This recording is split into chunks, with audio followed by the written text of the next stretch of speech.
नमस्कार दोस्तों, स्वागत है आप सबका आज की हमारी हॉरर कहानी में। हमारी आज की हॉरर कहानी सिंदूर की छाया। रात का घना अंधेरा था, चांद बादलों की ओट में छिपा हुआ था और सड़कें सुनसान थी। एक नवविवाहित जोड़ा अपनी शादी के बाद अपने नए घर की ओर लौट रहा था।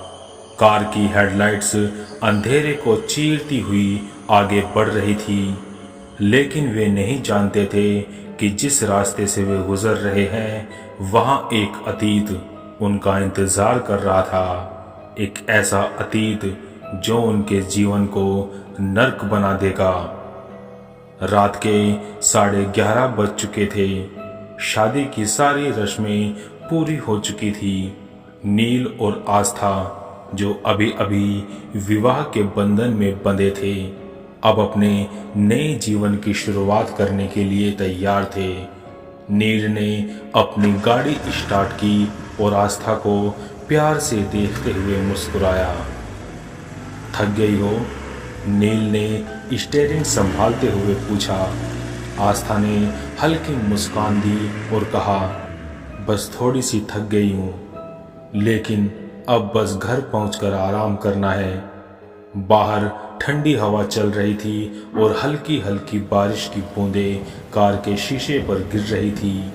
वे शहर से बाहर निकल चुके थे और अब जंगल के किनारे वाली सड़क से गुजर रहे थे। रास्ता सुनसान था। इक्का दुक्का स्ट्रीट लाइट्स जल रही थी, लेकिन उनकी रोशनी बेहद कमज़ोर थी। नील ने म्यूजिक ऑन किया, जिससे सफ़र थोड़ा खुशनुमा लगे। गाने की धीमी धुन कार के अंदर गूंज रही थी, लेकिन तभी अचानक कार के बोनट के अंदर से अजीब सी आवाज़ें आई। नील ने भौहें सिकोड़ी। ये क्या आवाज़ थी? आस्था ने घबराकर पूछा। शायद इंजन गर्म हो गया है, मैं कार रोक कर देखता हूँ।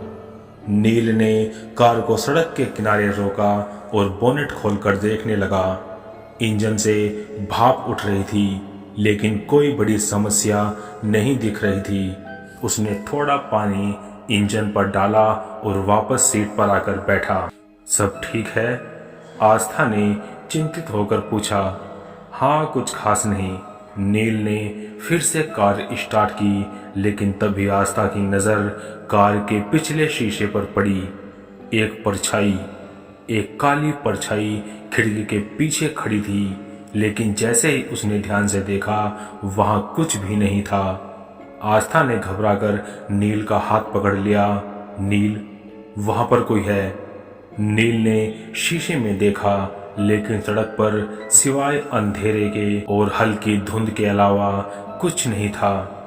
तुम शायद ज्यादा थक गई हो। आस्था, चलो जल्दी से घर पहुंचते हैं।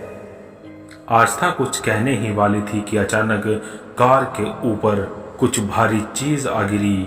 नील ने झटके से ब्रेक लगाए। ये क्या था? दोनों ने ऊपर देखा, लेकिन कुछ भी नहीं दिखा। नील ने हिम्मत जुटाई और कार के बाहर निकला।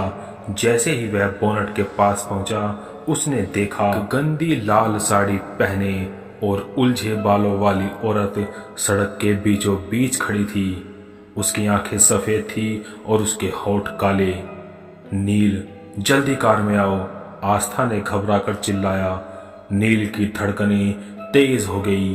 वह झटपट कार में बैठा और तेजी से कार आगे बढ़ा दी, लेकिन वो औरत अब भी पीछे पीछे दौड़ रही थी। कार की स्पीड 100 किलोमीटर प्रति घंटे की रफ्तार से चल रही थी, लेकिन वो औरत अब भी पास आ रही थी। उसकी हंसी कार के अंदर गूंज रही थी। आस्था ने डर से अपनी आंखें बंद कर ली। नील ने पूरा ध्यान सड़क पर लगाया, लेकिन तभी कार की खिड़की पर किसी ने जोर से दस्तक दी। नील और आस्था ने डर से उधर देखा और उनके होश उड़ गए। वो औरत कार के शीशे के बाहर उल्टी लटकी हुई थी और उसका चेहरा शीशे से चिपका हुआ था। उसकी आंखों से खून बह रहा था और उसके नाखून लंबे व खून से सने थे। आस्था उसे देखकर चीख पड़ी। नील ने पूरी ताकत से कार भगाई और जंगल का रास्ता पार करने लगा, लेकिन अब कार के अंदर अजीब अजीब आवाजें आने लगी थी। हमें यहां से निकलना होगा। आस्था ने घबराकर नील का हाथ पकड़ लिया, लेकिन तभी कार के अंदर किसी ने सरसराहट शुरू कर दी। कार की स्पीड लगातार बढ़ रही थी, लेकिन पीछे से आती वो आवाजें अब और भी तेज हो गई थी। ऐसा लग रहा था जैसे किसी ने कार की पिछली सीट पर बैठकर सरकना शुरू कर दिया हो। आस्था कांपते हुए पीछे देखने की हिम्मत जुटा रही थी, लेकिन डर इतना था कि उसके हाथ पैर सुन्न पड़ चुके थे। नील ने धीरे धीरे रियर व्यू मिरर से झांका और उसने जो देखा उसकी रूह कांप गई। पीछे की सीट पर वही लाल साड़ी वाली औरत बैठी थी। उसके खुले बाल हवा में लहरा रहे थे और उसकी आंखें सफेद होकर चमक रही थी। उसके काले होठ अजीब सी हंसी के साथ फड़फड़ा रहे थे और उसके लंबे नाखून सीट को खरोंच रहे थे। एक भयानक आवाज कार के अंदर गूंज उठी। नील, ये हमारे पीछे कैसे आ गई? आस्था की सांसें तेज हो गई। पता नहीं, लेकिन हमें इसे कार से बाहर निकालना होगा, नील ने कांपती आवाज में कहा। लेकिन तभी वो औरत धीरे धीरे झुककर आस्था की तरफ बढ़ने लगी। उसके होठ फड़फड़ा रहे थे, मानो कुछ कहना चाह रही हो, लेकिन उसकी आवाज, वो आवाज इंसानों जैसी नहीं थी। तुम बच नहीं सकते। अचानक पूरी कार जोर से झटके के साथ हिल गई, जैसे किसी ने उसे जबरदस्त धक्का दिया हो। नील ने पूरी ताकत से ब्रेक मारा और कार एक जोरदार झटके के साथ रुक गई। लेकिन जैसे ही नील और आस्था ने हिम्मत जुटाकर पीछे देखा, वहां पर कोई नहीं था। पीछे की सीट खाली थी, गायब हो गई। आस्था ने फटी आंखों से कहा। नील की सांसें अभी भी तेज हो रही थी। उसने घबराकर चारों ओर देखा, लेकिन सड़क सुनसान थी। बस ठंडी हवा के झोंके पेड़ों के बीच सरसराहट कर रहे थे। आस्था की आवाज डर से कांप रही थी। पता नहीं, लेकिन हमें यहां से निकलना होगा। नील ने फिर से कार स्टार्ट की और पूरी रफ्तार से कार दौड़ा दी, लेकिन अब रास्ता पहले जैसा नहीं लग रहा था। जहां पहले साफ सड़क थी, अब वहां गहरी धुंध छा गई। नील, ये धुंध इतनी जल्दी कहां से आ गई? नील ने कुछ जवाब नहीं दिया। उसकी पकड़ स्टीयरिंग पर मजबूत हो गई थी और उसका माथा पसीने से भीग चुका था। तभी अचानक कार के ऊपर कुछ भारी चीज चलने लगी। ऐसा लग रहा था जैसे कोई कार की छत पर धीरे धीरे चल रहा हो। नील और आस्था दोनों की आंखें फटी रह गई। क्या क्या यह फिर से वही है? आस्था ने कांपते हुए पूछा। नील ने कुछ नहीं कहा, लेकिन उसकी धड़कनें इतनी तेज हो गई थी कि उसे लग रहा था जैसे वो किसी भी पल बेहोश हो सकता है। और फिर अचानक छत पर कुछ गिरा, जिससे पूरी कार जोर से हिल गई। नील ने पूरी ताकत से एक्सीलेटर दबाया और कार हवा से बातें करने लगी, लेकिन तभी वो डरावनी हंसी फिर से गूंज उठी। नील और आस्था ने आगे देखा। सड़क के बीचों बीच वही लाल साड़ी वाली औरत खड़ी थी, लेकिन इस बार वो हवा में उल्टी लटकी हुई थी। उसकी गर्दन 180 डिग्री मुड़ चुकी थी और उसकी आंखों से काला खून बह रहा था। नील ने कार को मोड़ने की कोशिश की, लेकिन जैसे ही उसने ब्रेक लगाया, कार किसी चीज से जोरदार टकराई और नील और आस्था की चीखें गूंज उठी। नील का सर स्टीयरिंग पर लगा और आस्था भी झटके से आगे की तरफ गिर पड़ी। दोनों की सांसें तेज हो गई थी। चारों ओर गहरी चुप्पी थी, लेकिन बाहर से हल्की हल्की सरसराहट सुनाई दे रही थी। आस्था ने कांपते हुए नील की बाह पकड़ ली। नील, बाहर कौन है? नील ने धीरे धीरे अपना सर उठाया और कार के बाहर देखा। सामने कोई खड़ा था। हल्की चांदनी में दिख रही वो परछाई लंबी थी, उसके बाल बिखरे हुए थे और उसका चेहरा अंधेरे में छिपा हुआ था। उसके कपड़े फटे थे और पैरों के पास गंदे लाल रंग के धब्बे थे, जैसे खून हो। हमें यहाँ से निकलना होगा, नील ने कांपते हुए कहा और कार को रिवर्स में डालने की कोशिश की, लेकिन कार स्टार्ट नहीं हुई। नील बार बार कार स्टार्ट करने की कोशिश कर रहा था, लेकिन कार जैसे मरे हुए लोहे का टुकड़ा बन चुकी थी। आस्था की आंखें अब भी उस परछाई पर टिकी थी। वो अब धीरे धीरे उनकी तरफ बढ़ रही थी। नील, जल्दी करो। नील ने पूरी ताकत से चाबी घुमाई और अचानक कार स्टार्ट हो गई। नील ने झटके से एक्सीलेटर दबाया और पूरी ताकत से कार पीछे मोड़ दी, लेकिन वो परछाई अब ठीक उनके सामने खड़ी थी। एक भयानक चीख जैसी आवाज गूंज उठी और कार के शीशे अपने आप दरारों में बदलने लगे। आस्था ने घबराकर अपनी आंखें बंद कर ली। नील, जल्दी से भागो। नील ने अपनी पूरी ताकत से एक्सीलेटर दबाया और कार गहरी धुंध में समा गई। कुछ देर बाद जब सड़क खुली और धुंध कम हुई, नील ने कार धीमी की और गहरी सांस ली। ये सब क्या था? उसकी आवाज हिल रही थी। आस्था अभी भी कांप रही थी। नील, हमें यह रास्ता छोड़कर कहीं और जाना चाहिए। नील ने उसकी ओर देखा और सर हिलाया, लेकिन तभी आस्था की आंखें कुछ देखकर फटी की फटी रह गई। सामने वही पुराना बोर्ड था जिससे वे आधे घंटे पहले ही गुजरे थे। शापित वन, आगे जाना मना है। नील, हम फिर से उसी जगह पर आ गए हैं। नील की रगों में खून जम गया। उसने गाड़ी की स्पीड और बढ़ा दी, लेकिन 10 मिनट बाद फिर वही बोर्ड सामने था। ये कैसे हो सकता है?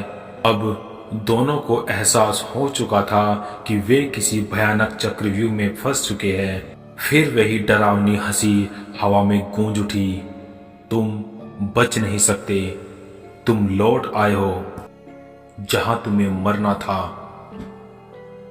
आवाजें जैसे अब चारों तरफ से आ रही थी और तभी कार के रेडियो ने खुद ब खुद चालू होकर एक अजीब सी आवाज बजानी शुरू कर दी। नील, आस्था, क्या तुमने मुझे पहचान लिया? आस्था का चेहरा पीला पड़ गया। नील, ये आवाज लगता है सिया की है। नील के हाथ कांपने लगे। सिया, वो नाम जिसे वे भूलने की कोशिश कर रहे थे, वो भयानक अतीत जिसे उन्होंने दफना दिया था। सिया। नील के होठ बुदबुदाए और उसकी आंखों के सामने सब कुछ धुंधला होने लगा। रेडियो में गूंजती आवाज अब साफ सुनाई दे रही थी। नील, आस्था, मुझे भूल गए क्या? आस्था का शरीर ठंडा पड़ गया। उसने थरथराते हुए रेडियो की ओर देखा, जहां स्क्रीन पर कोई चैनल नहीं था, बस सफेद झिलमिलाहट थी। ये नाम मत लो। नील अचानक गुस्से से चिल्लाया। उसकी सांसें तेज हो रही थी और माथे पर पसीने की बूंदें चमक रही थी। लेकिन हम इसे कैसे भूल सकते हैं नील? आस्था की आवाज कांप रही थी। हमने इसे मारा था और अब ये वापस आ गई है। नील का चेहरा सफेद पड़ गया और वह अपने अतीत में पहुंच गया। सिया वो लड़की थी जो नील की पहली मोहब्बत थी। नील और सिया की मुलाकात कॉलेज में हुई थी और सिया नील से बेइंतहा प्यार करती थी। लेकिन जब आस्था नील की जिंदगी में आई तो नील ने सिया को छोड़ दिया। लेकिन सिया इतनी आसानी से हार मानने वालों में से नहीं थी। उसने नील से रो रो कर कहा, तुम सिर्फ मेरे हो नील। अगर तुमने मुझे छोड़ा तो मैं तुम्हें कभी चैन से जीने नहीं दूंगी। नील ने उसकी बातों को पागलपन समझकर नजरअंदाज कर दिया। लेकिन फिर एक रात नील और आस्था एक सुनसान जगह पर ड्राइव पर गए थे। उन्हें इस बात की भनक भी नहीं थी कि सिया वहां पर पहले से ही मौजूद थी। वो पागल हो चुकी थी, उसकी आंखों में जुनून झलक रहा था। तुम सिर्फ मेरे हो नील। वो चाकू लेकर आस्था की तरफ बढ़ी। अगर तुम मेरी नहीं हो सकते तो मैं तुम्हें मार डालूंगी। आस्था ने डरकर पीछे हटने की कोशिश की, लेकिन नील ने तुरंत पास पड़ा एक भारी पत्थर उठाया और पूरी ताकत से सिया के सर पर दे मारा। सिया के सर से खून की धार बहने लगी।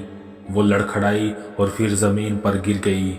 आस्था चीख पड़ी, नील तुमने यह क्या कर दिया? नील पसीने पसीने हो गया था।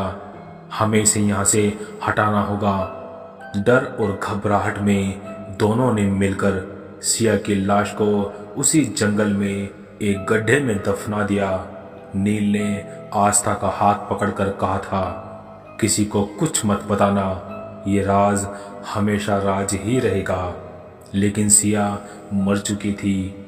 नील की आवाज अब भी कांप रही थी। तो फिर ये कौन है?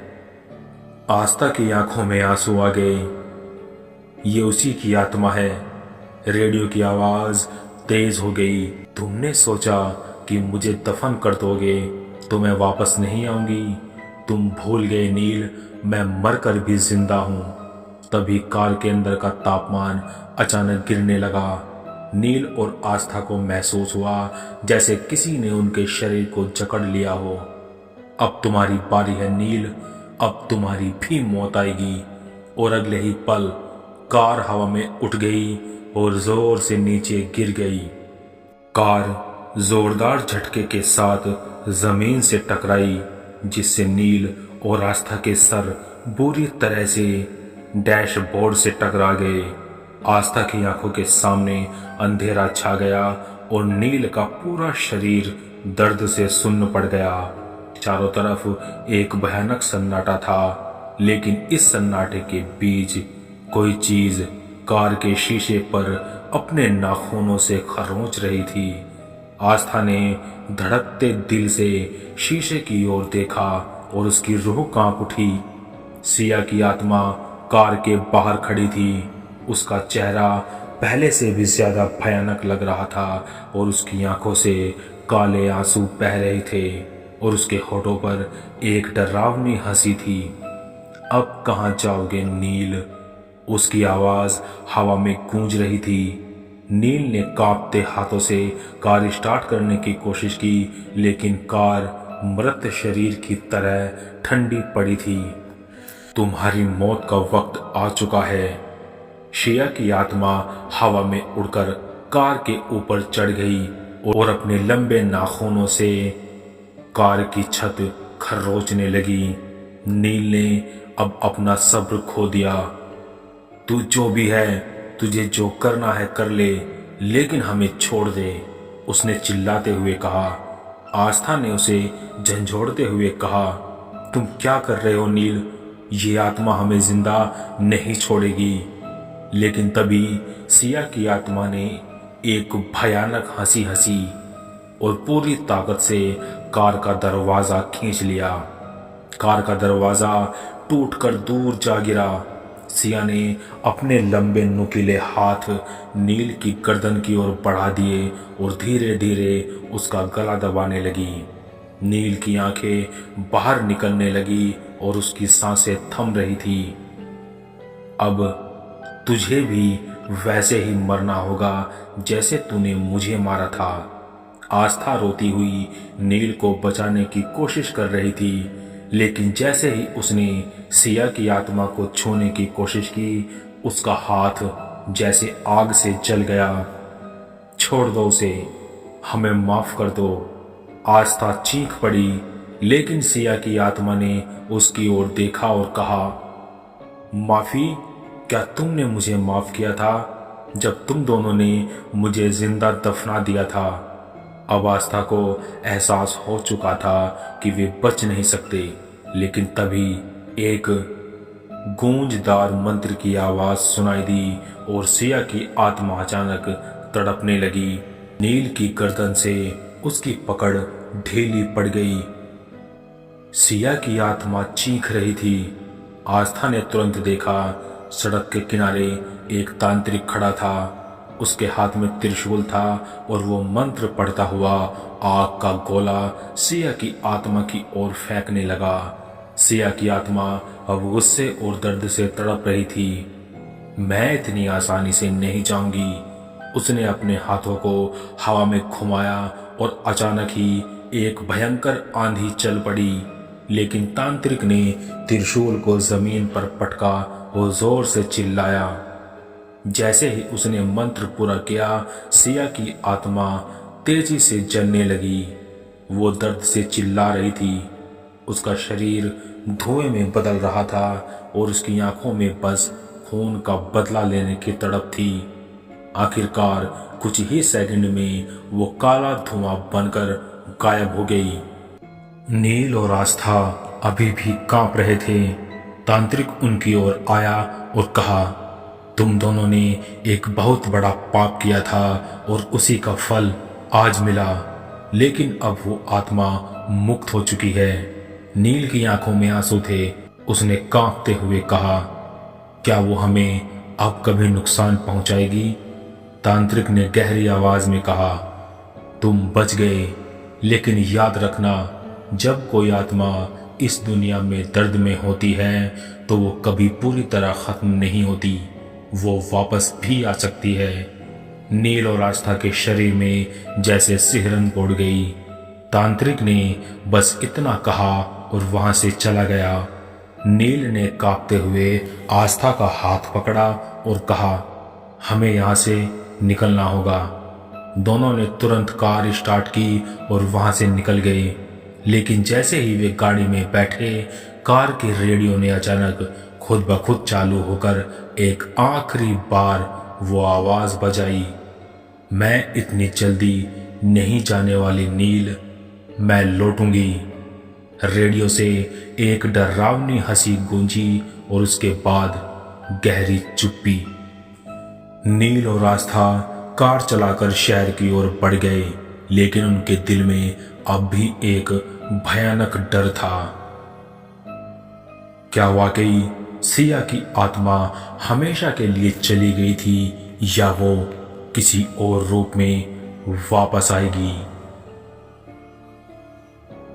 हमारी आज की इस कहानी में इतना ही। इस कहानी का अगला भाग जल्द ही आपको सुनने को मिलेगा। अगर आपको हमारी ये कहानी अच्छी लगी तो लाइक करें, शेयर करें और जाते जाते हमारे चैनल को सब्सक्राइब करें। मिलते हैं अगली कहानी में। तब तक के लिए बाय एंड बी हॉन्टिंग।